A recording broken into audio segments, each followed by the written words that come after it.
Good morning students, आप सभी का स्वागत है डीकेपी एकेडमी में। मैं दीपक कुमार आप सभी का स्वागत करता हूं।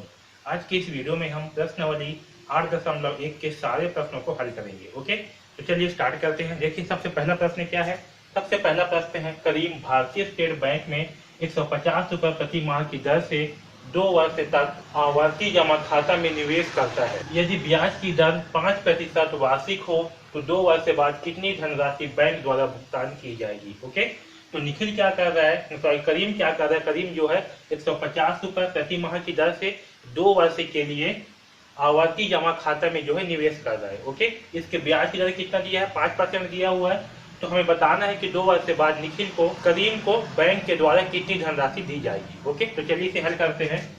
तो देखिए हमें प्रश्न में क्या दिया हुआ है। हमें प्रश्न में दिया हुआ है मूलधन। हम मूलधन किसे मानेंगे, पी को, यानी कि जो प्रति माह जो जमा कर रहे हैं उसे हम क्या मानेंगे, मूलधन। ओके, या इसे हम बोल सकते हैं मासिक किस्त राशि। ठीक है, तो इसे हम बोलते हैं मासिक किस्त राशि। मासिक किस्त राशि यानी कि पी का मान क्या दिया हुआ हमें, 150 रुपये। ठीक, हमें फिर क्या दिया हुआ है, समय क्या दिया है हमें, 2 वर्ष। ठीक है, समय कितना दिया है हमें, 2 वर्ष। ठीक है, हमें ब्याज की दर क्या दिया हुआ है, दर यानी कि आर, तो हमें ब्याज की दर दिया हुआ है 5%। ओके, अब देखिए ये जो समय है, समय क्या है, 2 वर्ष, लेकिन समय को हम किस में निकालना है, हमें मासिक किस्त में निकालना है ना। अब देखिए इसमें क्या है, समय जो है 2 वर्ष से है, लेकिन क्या है 150 रुपये प्रति माह की दर से 2 वर्ष तक आवर्ती जमा खाता में निवेश करता है। ओके, तो करीम क्या कर रहा है, करीम जो है 2 वर्ष तक प्रति माह 150 रुपए की किस्त में क्या कर रहा है, निवेश कर रहा है। ओके, यानी कि समय क्या होगा हमारा, मासिक किस्त की संख्या क्या होगी, तो मासिक किस्त की संख्या जो है 2 वर्ष है, तो 2 वर्ष में कितने माह होंगे, 12 माह। क्योंकि करीम क्या कर रहा है, हर महीना जो है निवेश कर रहा है, तो हमें क्या निकालना पड़ेगा, मासिक किस्त जो है महीना में। तो मासिक किस्त की संख्या क्या होगी, 12 माह, 2 वर्ष यानी कि 24 माह। ओके, तो मासिक किस्त की संख्या क्या होगी, 24 माह होगी।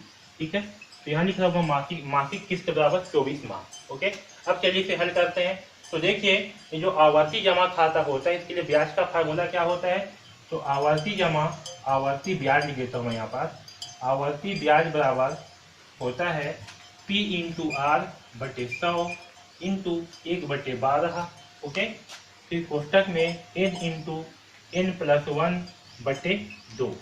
ठीक है, ये जो है इसका फार्मूला होता है। ठीक है, तो चलिए इन सारे मानों को इसमें जो है रख देते हैं। तो P का मान है 150 रख दिए, R का मान है 5, तो 5/100 इंटू 1/12। अब देखिए n क्या है, n जो है मासिक किस्त की संख्या, तो n क्या है 24, तो n का मान रखेंगे 24 इंटू 24 + 1/2। ठीक, अब इसे जो है हल करते हैं। तो देखिए यहाँ पास क्या है, सब इंटू में है, तो यहाँ 1 जीरो से जो 1 जीरो है ये हो जाएगा कैंसल। 5 एकम 5, 5 दूनी 10। ठीक है, 5 और इस 10 को सिंप्लीफाई करेंगे तो हमें क्या प्राप्त होगा, 5 एकम 5 और 5 दूनी 10। तो हमें क्या प्राप्त होगा यहाँ पास 15/2 इंटू 1/12 इंटू, अब यहाँ देखिए यहाँ भी 2 एकम 2, ये भी इंटू में है, तो 2 12 24। ठीक है, तो यहाँ पास प्राप्त होगा हमें 12 इंटू 24 और 1 25। ठीक है, अब देखिए यहाँ पास क्या है, 12 बटे में है और 12 इंटू में है, तो 12 से 12 क्या हो गया, कैंसल।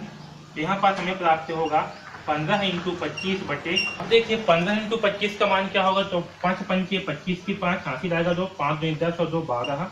ओके, 1 पंचे 5 और 1 दूनी 2, तो ये होगा 5, 5 और 2 7, 2 और 1 3, तो क्या प्राप्त हो हमें 375।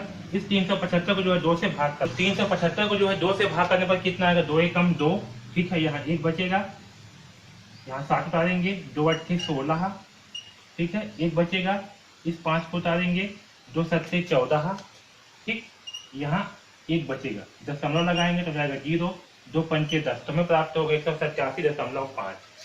इसका मान क्या आएगा, 187.5। ये क्या होगा, हमारा आवर्ती ब्याज होगा। ठीक, यानी कितना रुपए हमें क्या होगा, एक्स्ट्रा मिलेगा। लेकिन हमें निकालना क्या है, हमें जो है निकालना है कि 2 वर्ष के बाद कितनी धनराशि बैंक द्वारा भुगतान की जाएगी, तो ये क्या है, ब्याज। ओके, और जो बैंक के द्वारा भुगतान की जाएगी वो क्या होगा, मिश्र धन। ठीक है, यानी कि मूलधन प्लस ब्याज। तो मिश्र धन बराबर क्या होगा, यानी कि बैंक के द्वारा भुगतान की गई राशि, बैंक द्वारा भुगतान की राशि। ओके, बराबर क्या होगा, मूलधन प्लस ब्याज होगा। ठीक है, मूलधन प्लस ब्याज। ठीक, अब देखिए जो करीम है उसने प्रति वर्ष कितने रुपए जमा करना है, 150 रुपए, और कितने माह तक जमा करना है उसे 2400 रुपए।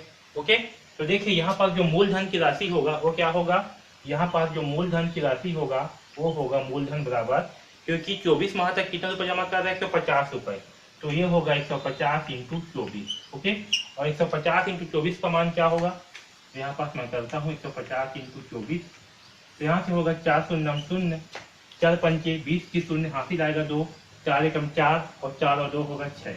ओके, 2 शून्य शून्य, 2 पंचे 10 की शून्य हासिल आएगा 1, 2 एकम 2 और 1 3। तो इसका मूलधन होगा कितना होगा, इसका मूलधन होगा 3600 रुपए। कितना होगा, 3600 रुपए। ओके, इस मूलधन के स्थान पे मैं लिखता हूँ 3600 रुपए प्लस ब्याज कितना है, तो 187.5 रुपए। ओके, तो 3600 में 187.5 को जोड़ देते हैं तो हमें क्या प्राप्त होगा, 5, ये 7, 0 और 8 8, 6 और 1 होगा 7 और 1 3, तो हमें मिलेगा 37,875 रुपए, सॉरी 3,787.5 रुपए। ओके, तो करीम को 2 वर्ष के बाद कितने रुपए मिलेगा, तो करीम को जो है 2 वर्ष के बाद 3,787.5 रुपए बैंक के द्वारा दी जाएगी। ओके, आया समझ में।